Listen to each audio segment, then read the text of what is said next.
हाय दोस्तों, दिवाकर 24 अड्डा में आपका स्वागत है। जैसा कि आप जानते हैं, टीजीटी पीजीटी ईएमआरएस से रिलेटेड हम अति महत्वपूर्ण क्वेश्चन लेके आए हैं।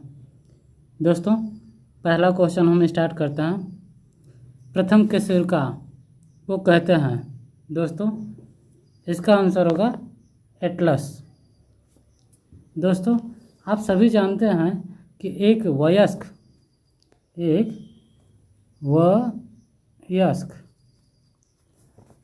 मानव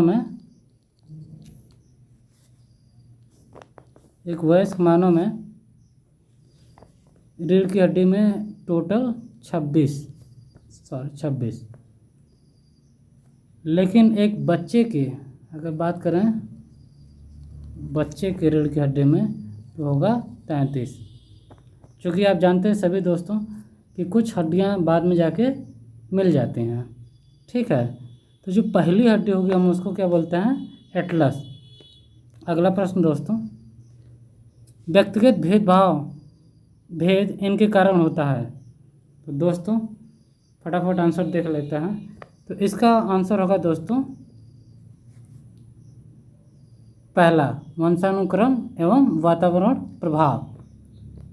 अगला प्रश्न दोस्तों, इनमें से किस आधार पर प्रत्येक व्यक्ति को पहचाना और उसमें अंतर किया जा सकता है? तो दोस्तों फटाफट आंसर देख लेते हैं। तो इसका आंसर होगा दोस्तों डीएनए जांच। क्या होगा? डीएनए जांच। दोस्तों, जैसा कि आप सभी लोग जानते हैं कि डीएनए के द्वारा हम किसी भी व्यक्ति के बारे में जान सकते हैं। दोस्तों, अगर हम बात करें डीएनए की खोज की, तो डीएनए की खोज दोस्तों जेम्स वाटसन ने किया था। किसने किया था? जेम्स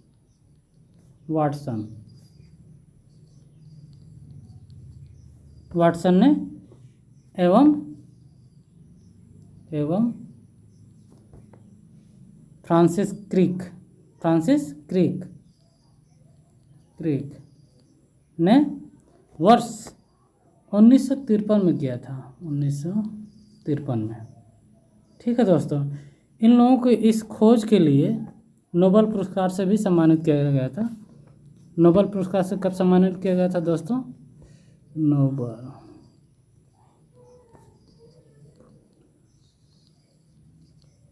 नोबेल पुरस्कार सन 1962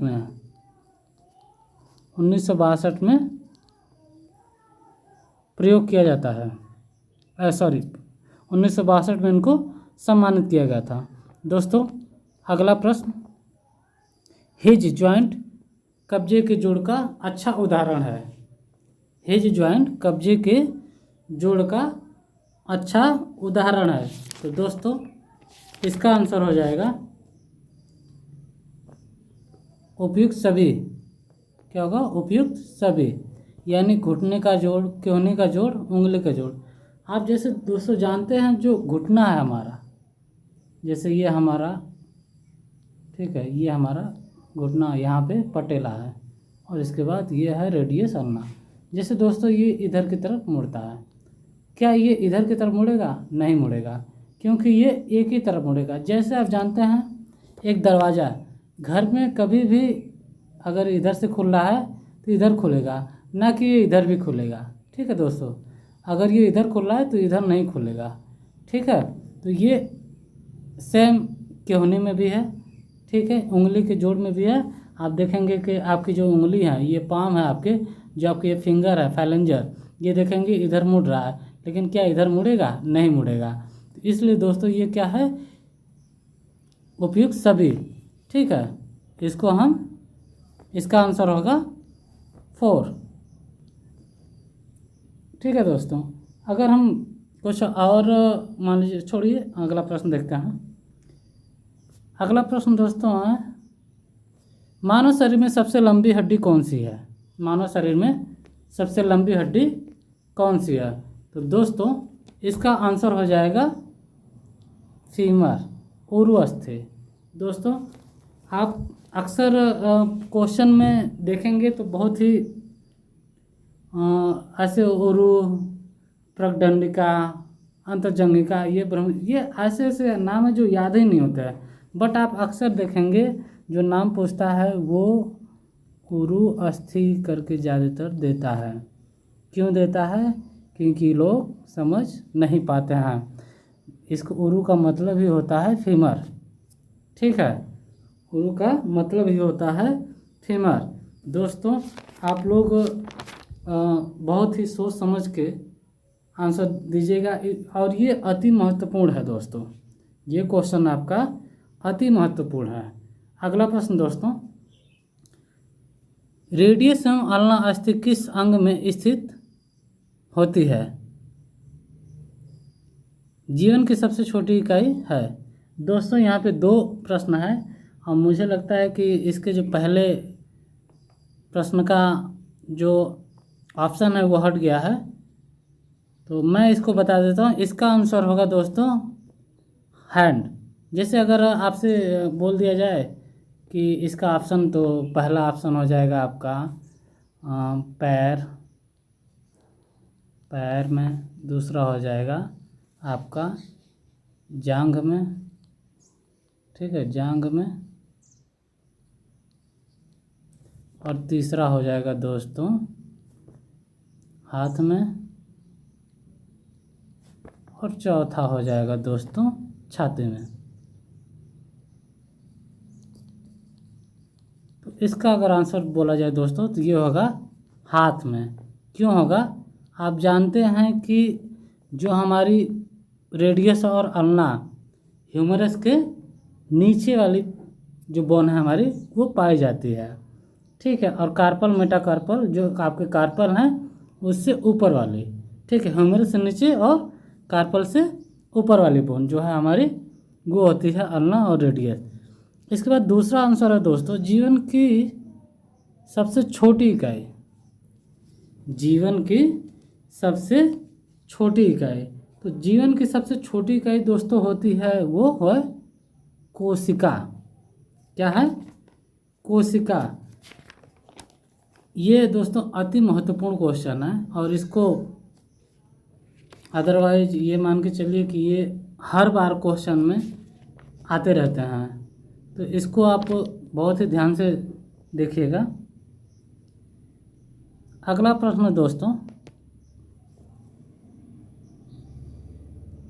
स्पाइन में कितने प्रकार की गतिविधि यानी मूवमेंट संभव है? दोस्तों इसका आंसर होगा 4, 4 प्रकार की। कितने प्रकार की? 4 प्रकार की।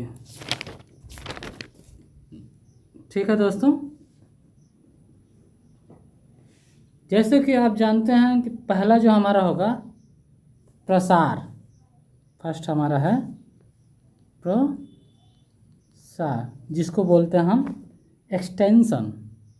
क्या बोलते हैं? एक्सटेंशन। ठीक है, जैसे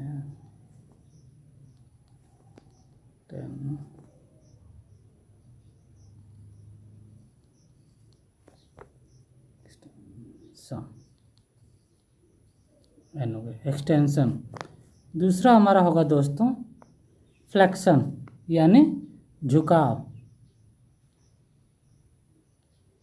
झुकाव, फ्लेक्शन, FLEXION,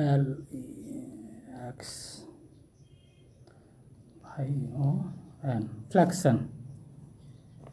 तीसरा दोस्तों हमारा हो जाएगा लेटरल फ्लेक्शन यानी पार्श्व झुकाव। पार्श्व झुकाव, पार्श्व झुकाव, ठीक है, यानी लेटरल फ्लेक्शन।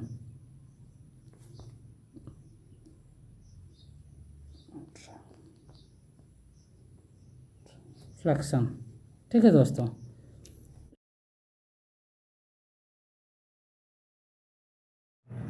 माफ़ी चाहता हूँ दोस्तों, थोड़े से गड़बड़ हो गया है।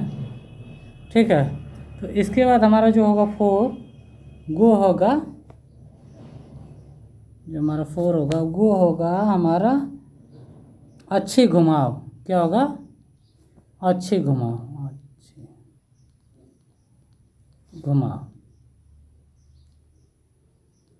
ठीक है, जिसको हम बोलते हैं एक्सियल रोटेशन।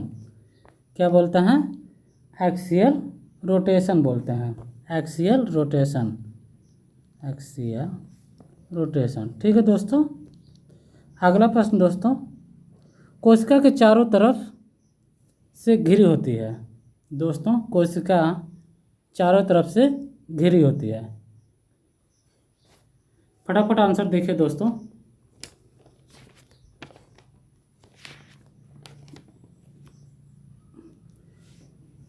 दोस्तों, इसका आंसर हो जाएगा प्लाज्मा मेम्ब्रेन। क्या होगा? प्लाज्मा मेम्ब्रेन होगा। ठीक है, जैसे आप जानते हैं इसको हम बोलते हैं कला मेम्ब्रेन भी बोलते हैं या प्लाज्मा कला भी बोलते हैं। क्या बोलते हैं? प्लाज्मा, प्लाज्मा कला, प्लाज्मा कला भी बोल देते हैं। ठीक है, अब बात कर लेते हैं दोस्तों साइटोप्लाज्मा। साइटोप्लाज्मा क्या है दोस्तों? साइटोप्लाज्मा जो है कोशिका के अंदर का, कोशिका के अंदर का गाढ़ा गाढ़ा तरल पदार्थ है,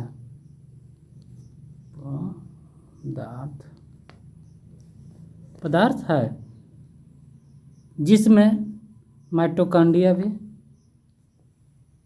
गोल्गी बॉडी आदि कोशिकांग में स्थित होते हैं। कहाँ स्थित होते हैं? कोशिकांग में स्थित होते हैं, कोशिकांग में स्थित होते हैं। ठीक है दोस्तों, तो इसका आंसर हो जाएगा दोस्तों, कोशिका के चारों तरफ से घिरा होता है तो वो होगा प्लाज्मा मेम्ब्रेन होगा। क्या होगा? Plasma membrane. ठीक है दोस्तों, अगला प्रश्न दोस्तों, अग्रबाहु यानी 4 आर्म की 2 संधि अस्थि कहलाती है। तो दोस्तों, अभी अभी हमने आपको बताया है। ठीक है, तो दोस्तों वो अस्थि आपकी होगी रेडियस और अल्ना, रेडियस और अल्ना, जो कार्पल के ऊपर पाई जाती है और ह्यूमरस के नीचे। अगर हम बात करें टिबिया फिबुला की तो ये दोस्तों पाई जाती है पटेला के नीचे, यानी ह्यूमरस सॉरी फीमर, उसके बाद पटेला। ठीक है, पटेला के बाद आपके आते हैं टिबिया फिबुला। ठीक है दोस्तों, अगला प्रश्न दोस्तों होगा, निम्न में से कौन सा पेशी कोशिका का पावर हाउस कहलाता है? निम्न में से कौन सा पेशी कोशिका का पावर हाउस कहलाता है? तो दोस्तों इसका आंसर हो जाएगा माइटोकॉन्ड्रिया, माइटोकॉन्ड्रिया, जिसे आप बोल सकते हैं पावर हाउस ऑफ सेल्स। ठीक है, इसका काम क्या होता है दोस्तों? ऊर्जा पैदा करना, ऊर्जा पैदा करना। माइटोकॉन्ड्रिया का वर्क क्या होता है दोस्तों? ऊर्जा पैदा करना। ठीक है, ऊर्जा पैदा करना। ठीक दोस्तों, अगला प्रश्न,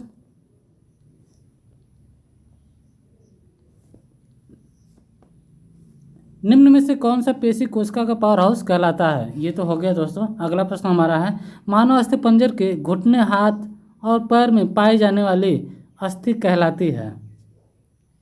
मानव अस्थि पंजर के घुटने, हाथ और पाँव में पाई जाने वाली अस्थि कहलाती है। तो दोस्तों फटाफट आंसर आप लोग देख लीजिए। जितना तेज़ी से आप पहले हमसे पहले क्वेश्चन आते ही आप लोग फटाक से देख लिया कि हमारा आंसर क्या है। ठीक है, इससे आपको फ़ायदा होगा मेरे आंसर बताने से पहले। तो दोस्तों इसका आंसर हो जाएगा कंडरा अस्थि, जिसको बोलते हैं हम लोग हैं टेंडन। क्या बोलते हैं?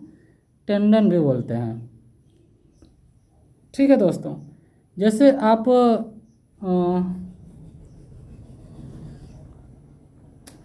टेंडन, एक मिनट सॉरी दोस्तों, टेंडन मैं बता देता हूँ। टेंडन क्या बोलते हैं?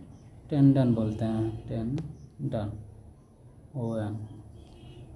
ठीक है दोस्त, टेंडन बोलते हैं। ठीक, इसको हम कभी कभी कहते हैं सिस्मोइड बोन। क्या बोलते हैं? Sesamoid bone. ठीक है दोस्तों, अगला प्रश्न, कोशिका के किस भाग को power house of the cell कहा जाता है? दोस्तों, अभी अभी हमने इस क्वेश्चन को देखा है, फिर एक बार देख लेते हैं। ठीक है, कोशिका के किस भाग को power house of the cell कहा जाता है? दोस्तों, फटाक से आंसर देख लीजिए। मेरे आंसर देने से पहले आप लोग आंसर दीजिए।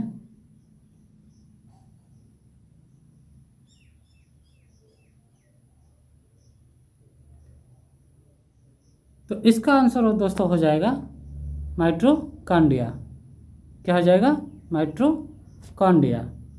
ठीक है, अगला प्रश्न दोस्तों, सेशन अच्छा लगे दोस्तों तो लाइक एंड शेयर जरूर करें, और ये हमारे से अति महत्वपूर्ण क्वेश्चन है ये, और ये पार्ट हमारा 2 है। अगला प्रश्न दोस्तों, जीवित प्राणियों की रचना की कार्यविधि को जाना जाता है। जीवित प्राणियों की रचना की कार्यविधि को जाना जाता है। तो दोस्तों, शरीर रचना विज्ञान, शरीर क्रिया विज्ञान, मनुष्य शरीर रचना शास्त्र, मनोविज्ञान। तो दोस्तों, इसका आंसर फटाफट देख लीजिए।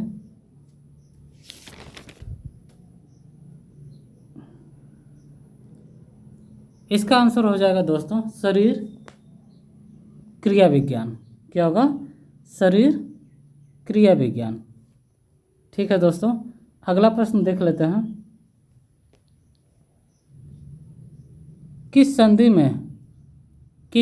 में अस्थि को 360 अंश में घुमाया जा सकता है? दोस्तों, कंदुखलिखा संधि, खूंटी संधि, कब्जा संधि, त्रयाण संधि। दोस्तों, फटाफट आंसर देख लीजिए।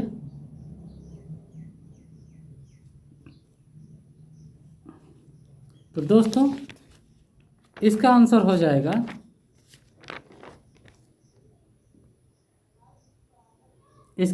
जाएगा कंदुखलिखा संधि। कंदुखलिखा को क्या बोलते हैं आप? कंदुखलिखा को बोलते हैं बॉल एंड सॉकेट जॉइंट। क्या बोलते हैं? बॉल एंड सॉकेट जॉइंट भी कहते हैं। कंदुखलिखा आप जानते हैं, जैसे एक गेंद की तरह होगा और गोल उभरा होगा, जिसका सिरा एक प्याले नुमा गड्ढे में फिट हो जाता है। ठीक है दोस्तों, और ये पूरी तरह 160 अंश पे घूमता है। जैसे आप अपने हैंड को रोटेट करेंगे तो शोल्डर से घूमेगा। ठीक है दोस्तों, अगला प्रश्न, मानव शरीर में हड्डियों के आधार पर वर्गीकृत किया जाता है। मानव शरीर में हड्डियों को के आधार पर वर्गीकृत किया जाता है।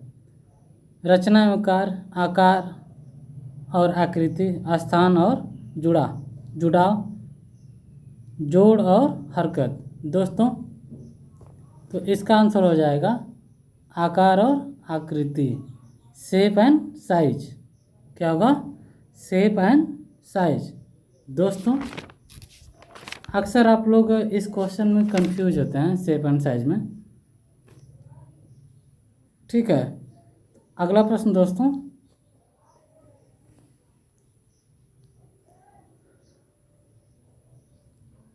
अस्थि में कौन सा लवण सबसे अधिक पाया जाता है?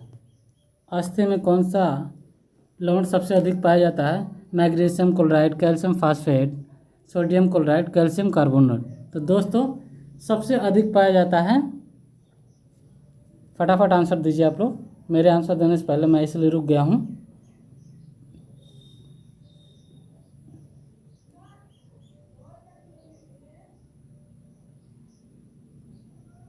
तो दोस्तों, इसका आंसर हो जाएगा कैल्शियम फास्फेट, जो सबसे अधिक पाया जाता है।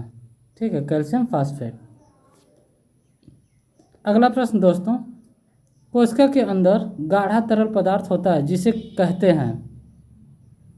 जिसे कहते हैं। दोस्तों फटाफट आंसर दीजिए, मैं अभी इसको बताया हूँ आपको।